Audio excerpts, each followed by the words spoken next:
background, understand a lot on agriculture business. The Lunar New Year is developed based on the moon cycle. Everybody watch the sky in clear day, you see sometimes the moon is full, sometimes the moon is shallow. So there's a thinking in China that when the moon goes to full cycle, a new cycle begins, hence a new awakening begins. And for this new year, I would like to awake all of us, whether in Toastmaster, your professional career, your family, friends, and your travels, learn how to be awakened. And that's the first thing I take away from Chinese New Year is vibrant culture. See what I'm dressed up today? Second thing I want to share with you is a quick tale, hopefully it won't take too long, about a story behind Chinese New Year. It dates back into the Tang Dynasty. Everybody know when Tang Dynasty is. Way back about 500 AD. Wasn't that old.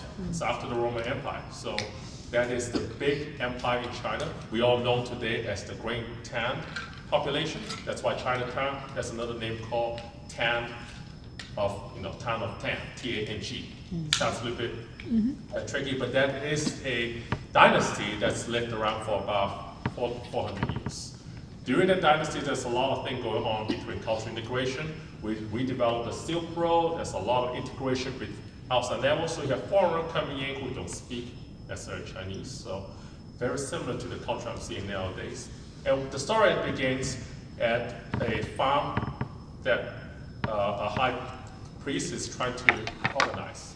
He handed the farm to 3 of his peasants, not as an inheritance, but as a responsibility, as a test to see how they go.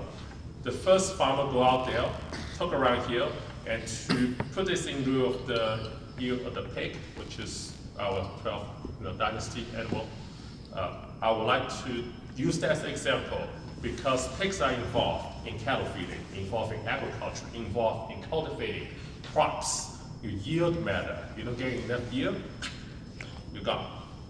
That's right. See, I'll see the trees. That's right. It's a matter of life and death. So the high priest gave those farms, allocate the land to those priests, to those peasants, and the peasants take over and take a look at it. The first peasant decided, I'm not going to do anything because it has been the way it is, so let's keep it that way.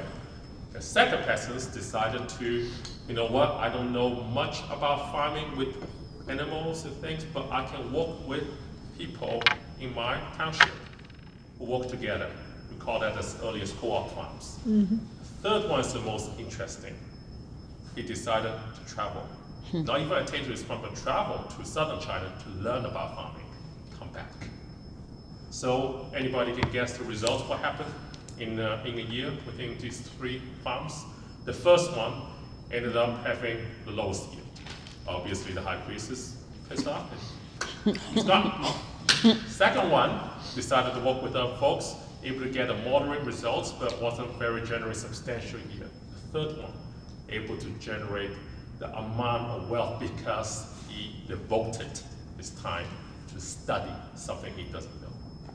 What I want to teach all of you tonight is not just a lesson of awakening, but a lesson of awareness. The lesson being aware for our surrounding. Who are we surrounded by? We're surrounded people with different culture, experience, knowledge, whether with Toastmasters or not, or with any other path of our life will come across us.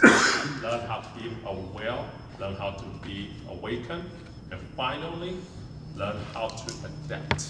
To me, that is the greatest personal accomplishment I can detail because it's difficult. As an immigrant, first generation immigrant coming to this country with nobody, you help me now to establish a base. As our Toastmasters have talked about my bio, I've been through the Midwest the past decade. I'm here to continue my journey in Toastmasters, to continue to serve other people, not just speaking, not just getting DTM, but to learn the way, the art of how to speak in front of the public. Mr. Toastmaster.